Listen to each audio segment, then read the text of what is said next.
जय हिंद दोस्तों, 3 दिन का समय देकर एक बार फिर आपके सामने हाजिर। आपकी मेहनत, हमारा मार्गदर्शन, हमारा साथ और हम मिलकर आने वाले एग्जाम को बेहतर ढंग से कंप्लीट करेंगे। तो आज मैं बात करता हूं आरएस के एग्जाम में जो किताबें आती हैं। ऐसे तो पूरे आप मार्केट में आप देखेंगे दुनिया भर की किताबें अवेलेबल है। हर किताब में आरपीएससी के आरएस एग्जाम के संबंध में मटेरियल आपको मिलेगा। लेकिन अगर इस सारी किताबों में अगर मैं जिक्र करूं, मैं अपना जिक्र करूं एज ए मार्गदर्शक के तौर पर, मैं किसी कोचिंग सेंटर, किसी बुक, किसी पब्लिकेशन का प्रचार प्रसार नहीं कर रहा।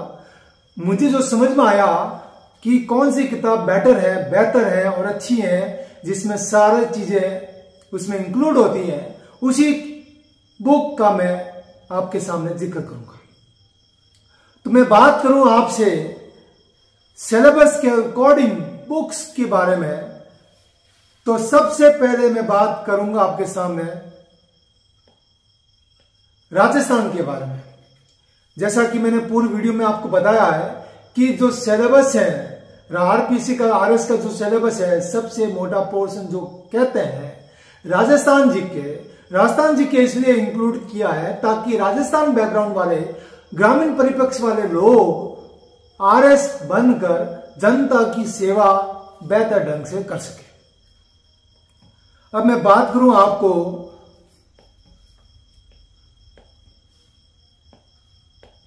राजस्थान का इतिहास, कला, संस्कृति, साहित्य, परंपरा, विरासत।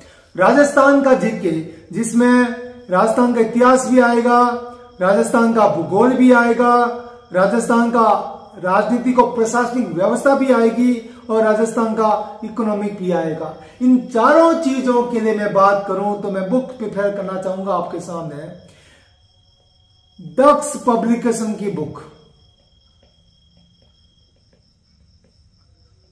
या फिर वर्तमान समय में जो उसका पब्लिकेशन है वो संजीव पब्लिकेशन के तौर पर आया है, राजस्थान सार संग्रह के तौर पर, या राजस्थान सामान्य ज्ञान के तौर पर, या राजस्थान सामान्य अध्ययन के तौर पर बुक्स आई है। उस बुक्स को मैं प्रिफेयर करना चाहूंगा क्योंकि ये कम से कम आपको 700 से 800 पेज बड़ी है, जिसमें सारा राजस्थान का सारा मटेरियल इंक्लूड है।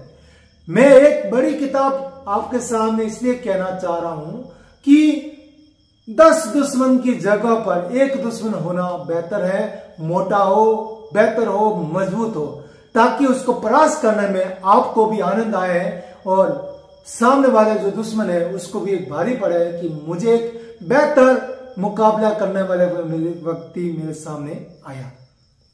तो मैं प्रिपेयर करूंगा राजस्थान अध्ययन के लिए दक्ष पब्लिकेशन की किताब या संजीव पब्लिकेशन की किताब जो वर्तमान समय है, वो किताब मैं आपको लिए राजस्थान के सामान्य ज्ञान के लिए। उसके अलावा राजस्थान के लिए किसी भी अन्य प्रकार की किताब को आपको नहीं पढ़ना है, एक ही किताब को पढ़ना। और मैं ये मानता हूं ये किताब 30 दिन के भीतर आप 900 पन्नों की किताब 30 दिन के भीतर एक एवरेज व्यक्ति कर सकता है। तो मैं मानता हूं ये जो एक्स्ट्रा ऑर्डिनरी व्यक्ति आप जैसे मेरे साथ जुड़े हुए हैं, वो 10 से 15 दिन में एक बार कंप्लीट कर लेगा। और एक बार रिवीजन होने के बाद सेकंड बार जब बुकलेट को हाथ डालेंगे आप, तो 15 दिन, फिर 10 दिन, फिर 7 दिन, और एग्जाम आपके हैं 150 दिन। तो 150 दिन में आप कम से कम 4 से 5 उस किताब का रिवीजन कर सकते हैं। तो आशा है राजस्थान के लिए किताब दक्ष पब्लिकेशन या फिर संजीव पब्लिकेशन की किताब। उसके अलावा जो भाई मेरे बैठते हैं उनके पास कोई अगर रॉय की किताब है या लक्ष्य की किताब है या अन्य पब्लिकेशन की किताब भी है, वो भी किताब बेहतर है, वो भी बुरी नहीं है। उसको भी पढ़कर बेहतर ढंग से मार्क्स आप प्राप्त कर सकते हैं। फिर उसके बाद आता है भारत का जीके या विश्व का जीके, जिसमें सबसे बड़ा पोर्शन आता है भारत का इतिहास, जिसमें प्राचीन और मध्यकाल। जो आपके सामने जो स्क्रीन में जो नजर आ रहे हैं, उन सिलेबस को मैंने प्री और मेंस दोनों को सिलेबस को एक साथ इंक्लूड कर लिया है ताकि आप प्री की तैयारी के दौरान ही मेंस का कम से कम 70% सिलेबस आप कवर कर सके, ताकि प्री होने के बाद आप पर किसी भी प्रकार का बर्डन नहीं आए। तो भारत के इतिहास में, प्राचीन और मध्यकालीन के इतिहास में मैं प्रिफर करना चाहूंगा NIOS, national institute of open schooling की बुक्स है, जिसमें मैं प्रिफर करूंगा 12th क्लास की इतिहास और 10th क्लास की आर्ट एंड कल्चर। ये दोनों बुक आप डाउनलोड कर लीजिए और मैं ये मानता हूं इनसे बेहतर बुक से इनसे बेहतर बुक आपके राजस्थान के प्राचीन और मध्यकालीन इतिहास को कंप्लीट करने में नहीं मिलेगा। उसके बाद आता है आधुनिक काल।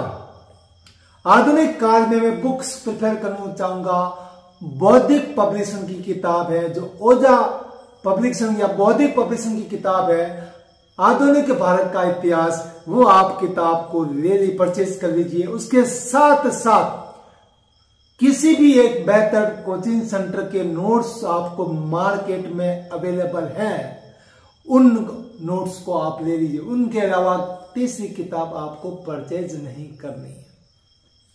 फिर तीसरा पोर्शन आता आधुनिक विश्व का इतिहास। इस पोर्शन को कंप्लीट करने के लिए मैं आपको प्रेफर करूंगा Rajasthan board of secondary education की 11th क्लास की बुक। इसमें पूरा पुनर्जागरण एवं धर्म सुधार, अमेरिकी स्वतंत्रता संग्राम, एशिया विश्व का साम्राज्यवाद और विश्व युद्धों का प्रभाव पूरा का पूरा एक सिस्टमिक ढंग से, बेहतर ढंग से इसमें जिक्र किया है। आप इस बुक्स को आप डाउनलोड कर लीजिए या परचेज कर लीजिए और साथ ही साथ जो मार्केट में जो अवेलेबल किसी भी कोचिंग सेंटर के जो नोट्स विश्व इतिहास के आपके सामने मिलते हैं, उन चीज को अपने पास रख लीजिए। उसके अलावा किसी भी अन्य किताब बुक की आपको आवश्यकता नहीं पड़ेगी। अब मैं बात करता हूं विश्व एवं भारत का भूगोल में। विश्व और भारत के भूगोल में मैं बात करूंगा, तो आप इस पोर्शन को कंप्लीट करने के लिए मैं प्रेफर करूंगा आपके लिए विजन IAS के नोट्स डाउनलोड करने हैं आपको। लिंक मैं आपको शेयर कर दूंगा। ये आपको विजन IAS के नोट्स एक बेहतर ढंग से अच्छे से कंप्लीट किए हुए हैं। छोटी छोटी 4 बुकलेटें आपके पास मिलेगी, उनमें सब चीज का जिक्र किया गया है। उसके अलावा 11वीं और 12वीं क्लास की Rajasthan board of secondary education की किताबें आपको परचेज करनी है या डाउनलोड करनी है। इन दो नोट्स और किताबों से आप भारत और विश्व का भूगोल बेहतर ढंग से 1 to 1 पॉइंट बाय पॉइंट, जैसा राजस्थान के RPSC के द्वारा सवाल पूछे जाता है, ये दोनों नोट्स और बुक्स इस सिलेबस को कवर करेगी और बेहतर ढंग से कवर करेगी। तो आशा है विश्व और भारत के भूगोल में आप समझ चुके होंगे कि आपको कौन सी चीजें आपको परचेज करनी है और कहां से डाउनलोड करना है। अगर आपको कहीं ना मिले तो मुझे मैसेज कर लीजिएगा। मैं आपको व्हाट्सएप ग्रुप और ट्विटर ग्रुप, इंस्टाग्राम ग्रुप पर आपको लिंक शेयर कर दूंगा, वहां से डाउनलोड कर लीजिएगा। फिर बात आती है भारतीय संविधान, भारतीय राजनीतिक व्यवस्था, विश्व राजनीति और सामयिक मामले। इस पोर्शन को कंप्लीट करने के लिए जो विश्व की सबसे बेहतर बुक है M. लक्ष्मीकांत प्लस किसी भी कोचिंग सेंटर के संविधान या राजनीति विज्ञान या पॉलिटी के जो नोट्स मार्केट में अवेलेबल है, फोटोकॉपी अवेलेबल है या कहीं से भी आप डाउनलोड कर सकते हैं, उन चीज को डाउनलोड कर लें, फोटोकॉपी कर लें और अपने पास रख लें, उसको ही आपको पढ़ना है। उसके अलावा तीसरी किताब आपके पास अगर होती है तो अपने सबसे बेहतर दोस्त को पढ़ने के लिए दे दिए, ताकि वो आपके कंपटीशन में आपके साथ ना चल सके। तो आशा है आप समझ चुके होंगे कि संविधान और पॉलिटिकल के लिए आपको कौन सी चीज लेनी है, क्लियर। फिर आपकी आती है आर्थिक अर्थव्यवस्था और भारतीय अर्थव्यवस्था, जिसके लिए मैं आपको वापस वही कंप्लीट करूंगा ओझा पब्लिकेशन की किताब, ओझा पब्लिकेशन या बौद्धिक पब्लिकेशन, बौद्धिक पब्लिकेशन की किताब है अर्थव्यवस्था वाली। ये आपको किताब आपको मार्केट से परचेज करनी है। इसके लिए इसके साथ जो नोट्स मैं आपको प्रोवाइड करूंगा वो आपको पढ़ना है। उसके अलावा तीसरी चीजें आपको नहीं पढ़नी। फिर आपकी बात करूं विज्ञान और प्रौद्योगिकी। ये पोर्शन प्री और मेंस दोनों में कवर करेगा। जैसा कि आपके सामने दिख रहा है विज्ञान और प्रौद्योगिकी, मैं मेंस की तैयारी प्री के दौरान ही करवाना चाहता हूं, ताकि आप बेहतर ढंग से आप कंप्लीट कर सके। इसके लिए मैं आपको किताब कहना चाहूंगा NIOS की 10th क्लास की विज्ञान की किताब।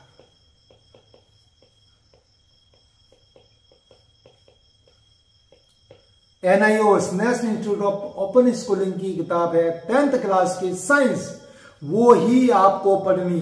जैसे आपने ग्रेजुएशन कर चुके हैं, MA कर चुके हैं, इस पोस्ट ग्रेजुएशन, अगर आपके सामने 10वीं की किताब आए हैं, वो एक साधारण लैंग्वेज में सिंपल भाषा में, तो मैं मानता हूं आप बेहतर ढंग से पढ़ सकते हैं। अभी तक आपको RPSC का एक इतना बड़ा हवा बना के माथे पर रख देता है, ये पूछेंगे वो पूछेंगे, सारे चीज आपके कदमों में है। RPSC ने अगर सिलेबस दिया है तो एक एवरेज व्यक्ति भी उसको क्रैक कर सकता है। तो अगर आप टॉपर नहीं है तो मुकाबला में नहीं दइए, आप भी टॉपर बन सकते हैं। शुरुआत आज से ही, अभी से ही और इसी दिन से ही, तो मैं मानता हूं कि आप बेहतर ढंग से दूसरों को कंपेयर करते हुए आगे बढ़ेंगे और जरूर बढ़ेंगे। और इसके साथ साथ में किताब आती है जिसका नाम है लूसेंट। और लूसेंट किताब तो सारा इंडिया जीके के लिए मैं प्रिपेयर करता हूं। बेहतर किताब है, 1 to 1 पॉइंट में लिखा हुआ है, जहां नहीं मिले वो लूसेंट में मिल जाता है। लूसेंट किताब आपको हर, मेरा जो शिष्य बनकर जो प्रिपरेशन करना चाहता है, उस हर व्यक्ति के पास लूसेंट की किताब को कंपलसरी होना अनिवार्य है। मेरा शिष्य बनने के लिए पहली प्रायोरिटी है लूसेंट की किताब आपके साथ होनी चाहिए। अब आपके सामने आता है तार्किक विवेचना और मानसिक योग्यता, रीजनिंग और मैथमेटिक्स। तो आपके पास कोई भी किताब हो रीजनिंग की, कोई भी नोट्स हो आपके रीजनिंग के, मैथमेटिक्स के, उसको आप पढ़ लीजिए, क्योंकि रीजनिंग और मैथमेटिक्स प्री में आता है। आपके पास 150 क्वेश्चन आएंगे, 150 में से 20 से 25 क्वेश्चन होता है रीजनिंग और मैथमेटिक्स में, और एक एवरेज व्यक्ति 5 से 10 सवाल रीजनिंग और मैथमेटिक्स बिना किसी की मदद किए हुए सिंपल भाषा में कर सकता है। तो आप समझ चुके होंगे रीजनिंग और मैथमेटिक्स के लिए आपको कौन सी किताब परचेज करनी है। कोई भी किताब, कोई भी नोट्स जो आपको मन को माने, जिसको पढ़ने पर आपको समझ में आए तो पढ़े। अगर लगता है कि मुझे मैथमेटिक्स और रीजनिंग नहीं आती तो छोड़ दीजिए उस पोर्शन को, और बाकी बचा पोर्शन 135 सवाल पर फोकस करना शुरू कर दीजिए। 135 में से आप 100 से 105 सवाल आप इजीली कर पाएंगे, ये मैं वादा करता हूं आप लोगों से। उसके अलावा करंट अफेयर्स में किताब का मैं प्रेफर करूंगा। 10 या 11 रुपए की सिंपल भाषा की किताब आती है क्रोनोलॉजी, उस किताब का नाम है क्रोनोलॉजी। वही आपको पढ़नी है, वही आपको समझनी है। उसी से सारे सवाल आपके राजस्थान के इतिहास, राजस्थान के RPSC के एग्जाम में ही आएंगे। उसके अलावा आती है अपना इकोनॉमिक सर्वे, जो आपको लेनी है। उसके अलावा आपको किसी भी प्रकार के नोट्स पे, किसी प्रकार की किताबों पे, किसी भी प्रकार की चीजों पे फोकस नहीं रखना है। आपकी जो एक आज से 1000 साल पहले, 10,000 साल पहले जब द्रोणाचार्य साहब ने अर्जुन को कहा आपको क्या दिख रहा है, जिस दिन आपका मन बन जाएगा मुझे एक ही चीज दिख रही है, RS की पोस्ट दिख रही है, तो मैं मानता हूं कि जो आपको लिमिटेड रिसोर्स मैंने बताए हैं, लिमिटेड किताबें बताई हैं, उन किताब को बेहतर ढंग से 10 बार 20 बार आप पढ़ेंगे तो मैं मानता हूं कि आप RS का पेपर भी इजीली क्रैक करेंगे और अपने सपनों को बेहतर ढंग से पूरा भी करेंगे। आशा करता हूं कि RPSC के RS एग्जाम के बुक के बारे में मैंने जो जिक्र किया है वो आपको समझ में आया होगा और आज से नहीं अभी से ही उन किताबों को निकाल कर पढ़ना शुरू कर दिया होगा।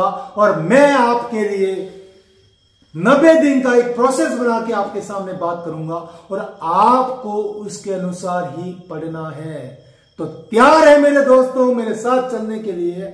मैं RS SDM श्रेष्ठ के अपने वर्किंग समय के पश्चात आपके साथ मिलूंगा, चाहे मुझे रात को 11 बजे आपके लिए वीडियो बनाना पड़े, चाहे सुबह 5 बजे वीडियो बनाना पड़े। मुझे लग रहा है कि मैं किसी जॉब में हूं और जॉब के साथ मुझे प्रिपरेशन करनी है, तो मेरी प्रिपरेशन के साथ आप तैयार होए, मैं भी पढ़ूंगा, आप भी पढ़ेंगे और जब तक ग्रुप पढ़ता है तो शिष्य ज्यादा पढ़ेगा। इसी चीज को लेकर मैं अपने वर्किंग, अपने जॉब प्रोफाइल के बाद आपके साथ मिलता रहूंगा, जुड़ता रहूंगा और साथ चलता रहूंगा, कदम से कदम मिलाते हुए। सादर जय हिंद, जय राजस्थान।